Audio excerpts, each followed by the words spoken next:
No civilization invested in faith, energy, or wealth to achieve life after death as much as ancient Egypt. The Egyptians loved life, yet they made extensive and costly preparations for death because their religion promised them that they would live again, just as they were taught by the myth of Isis and Osiris. In today's video, we will discuss the ancient Egyptians' belief in life after death, how it was achieved, and its stages.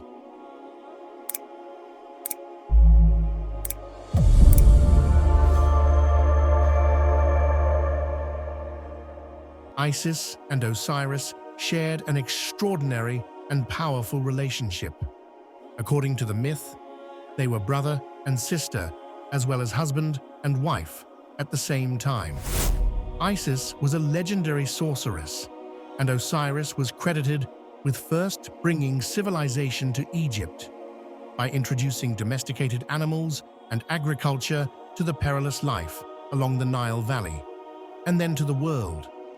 When Osiris returned from his journeys, his evil brother Set invited him to a grand feast, where he offered a prize to anyone who could fit inside a wooden box that Set had secretly crafted to Osiris's measurements. When Osiris climbed inside, Set immediately sealed the lid, poured molten lead over it, and threw it into the Nile River.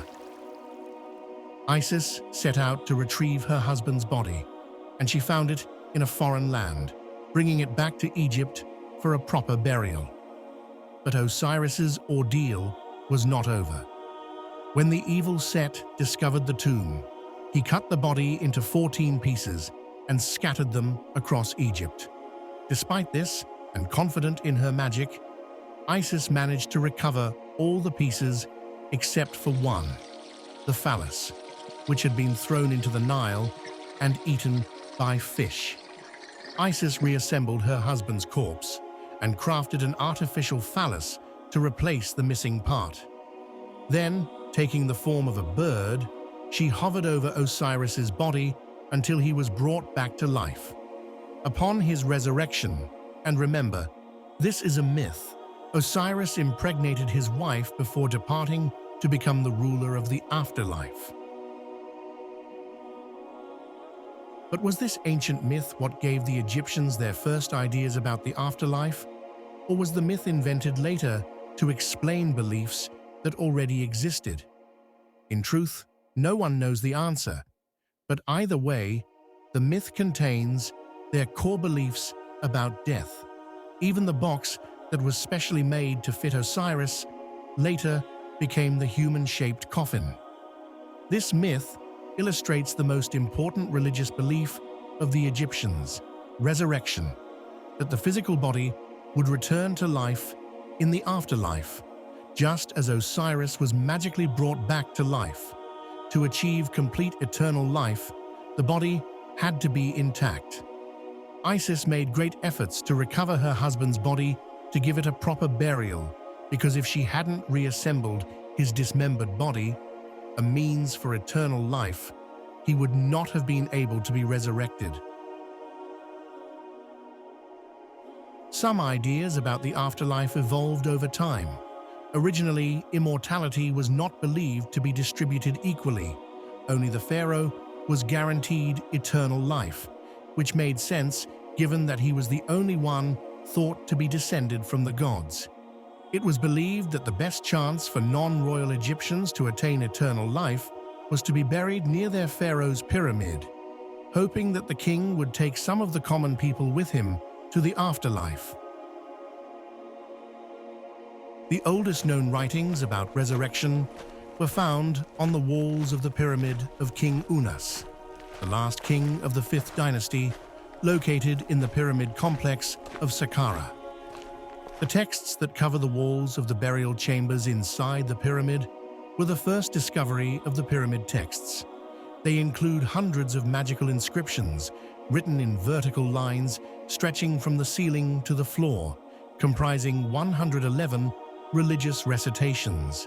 These hieroglyphic utterances, known as the pyramid texts, detail the 3 stages of the pharaoh's transition to the afterlife, awakening in the pyramid, ascending through the sky to the underworld, and finally being accepted into the company of the gods. The principle behind all the spells is the same. The word is the action. Saying something or engraving it on the pyramid's wall makes it a reality.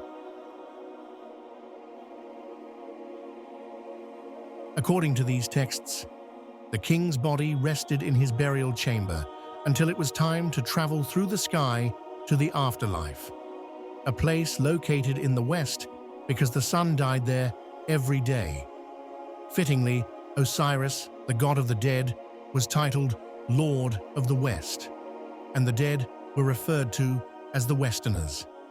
Once his journey was complete, the pharaoh's body would be welcomed by Osiris to begin his eternal life, a life that would continue just as it did in this world. The pharaoh needed clothing, furniture, food, and drink, all of which had to be buried with him. Next to the pyramid of Unas was a mortuary temple where appointed priests offered food and drink to sustain his eternal body. The recitation of prayers was also considered essential for eternal life. Since the Egyptians realized that their priests were human and often lazy, establishing a fund to pay for the prayers didn't always guarantee that they would be recited. In case the priests failed to perform their duties, some prayers were inscribed on the walls of the pyramid's burial chamber, so the written word could replace the spoken one. O Unas, rise up. Sit down to eat thousands of loaves of bread and thousands of jars of beer. The double rib from the slaughterhouse is roasted for you, and your bread is from the wide hall. As the god is provided with the offering meal, Unas is provided with his bread. Although the pyramid texts were initially reserved for the royal family during the period of chaos that followed the collapse of the Old Kingdom, the pyramids were broken into and looted, allowing commoners to learn about these spells. By the 11th dynasty, as stability was restored, non-royals began inscribing similar writings on the sides of their coffins to ensure their immortality. These writings became known as the coffin texts, which were modified versions of the pyramid texts, serving the same purpose, caring for the well-being of the deceased. Eventually, these spells became so numerous that they no longer fit on the coffin, leading to their being written on papyrus scrolls placed inside the coffin, which today are collectively referred to as the Book of the Dead. Although the Book of the Dead is not a book in the sense of a single work, it consists of many copies that contain roughly the same material. Each copy is made up of a collection of spells, recitations, prayers, hymns, and rituals. These different versions, containing around 400 different spells, have been standardized and categorized by Egyptologists to facilitate reference.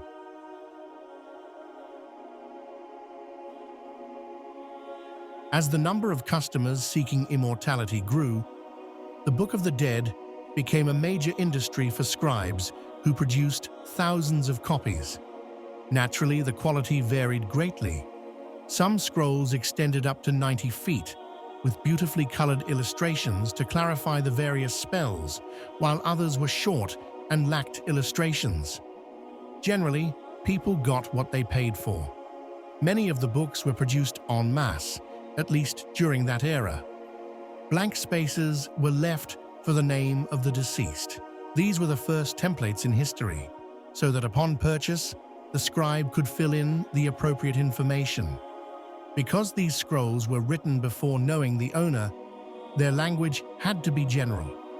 For example, ask the local god in your city for strength in your legs, instead of naming the god and the owner. Mistakes were made.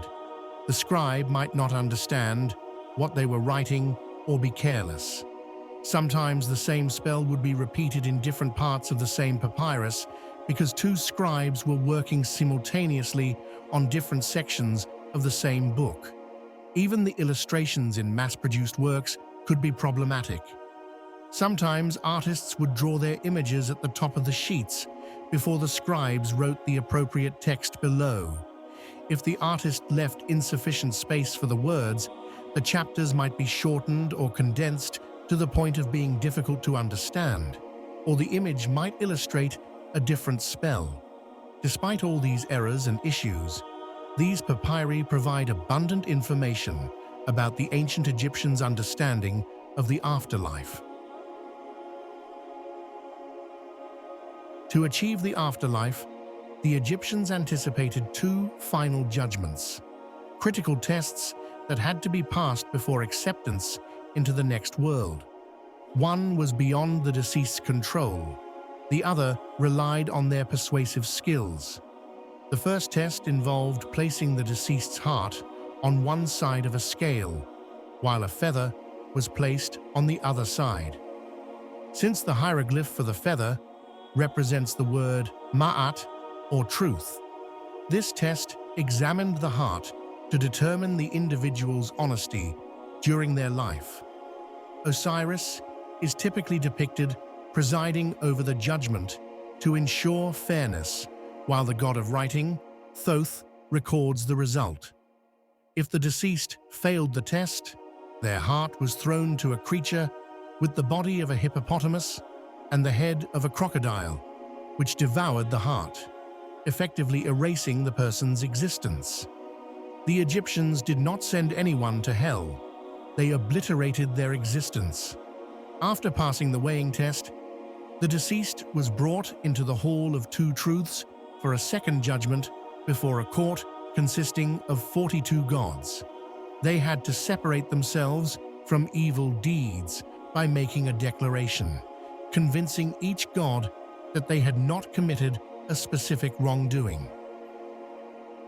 One of the goals of the Book of the Dead in guiding the deceased through the judgment process was to reveal the names of the 42 judging gods, as the Egyptians believed that knowing a person's name gave power over that person. For example, Amun was considered so powerful that only his mother knew his name. The applicant was instructed to gain the upper hand by greeting each god individually by name and then guided to deny any sins to appease that particular deity. For example, Greetings to you, O one who walks, coming from Heliopolis. I have committed no wrong. Greetings to you, O devourer of shadows, coming from the caves. I have not killed men. Greetings to you, O whose eyes blaze, coming from Sesh. I have not defiled the things of the gods. Greetings to you, O bone breaker, coming from darkness. I have not overstepped the bounds. Greetings to you, O double evil, coming from Ati. I have not defiled any man's wife. Greetings to you, O disperser of speech, coming from Wirit. I have not ignited anger within myself. Greetings to you, O provider of humanity, coming from Sesh. I have not cursed the gods. Greetings to you, O one with white teeth, coming from Tashi. I have not slaughtered the divine cattle. if the deceased passed this second test and was declared his voice is truthful, he was granted permission to proceed to the underworld and became Western, ready to be welcomed by Osiris. The Egyptians placed significant emphasis on the importance of their physical bodies to the extent that it might seem they lacked any concept of the self. However, they actually had an abstract concept of the self. In chapter 125 of the Book of the Dead, the spirit of the deceased is represented as the heart, but the more fully developed theory was more complex. It was believed that the soul consisted of several parts, with the most important being the ba and the ka. The ba was represented as a bird with the head of the deceased. Since references to the ba during a person's life were rare, we can infer that it began to exist independently only upon the person's death, indicating a resemblance to to modern concepts of the self. However, unlike its modern counterpart, the Ba in ancient Egypt had physical needs. Relatives of the deceased were required to leave offerings in front of the tomb to nourish the Ba until it reached the afterlife. Illustrations in the Book of the Dead depict the Ba flying around or outside the tomb. One amusing papyrus tells the story of a man who is saddened by the state of the world and contemplates suicide, while his Ba argues with him sarcastically, threatening to abandon him in the afterlife if he goes through with it.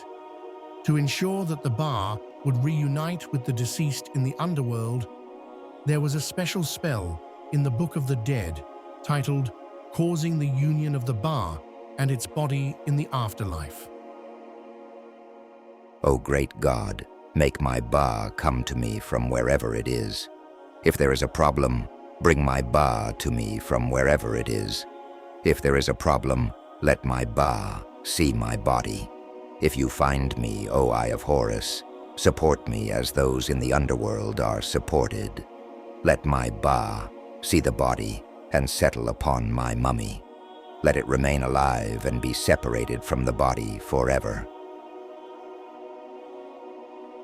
The second element of the soul was called the Ka, which was a kind of spiritual double of the deceased that needed a place to reside, preferably the mummified body. Wealthy Egyptians were buried with a Ka statue, which was an image of them that the Ka could recognize and inhabit in case the body was later destroyed.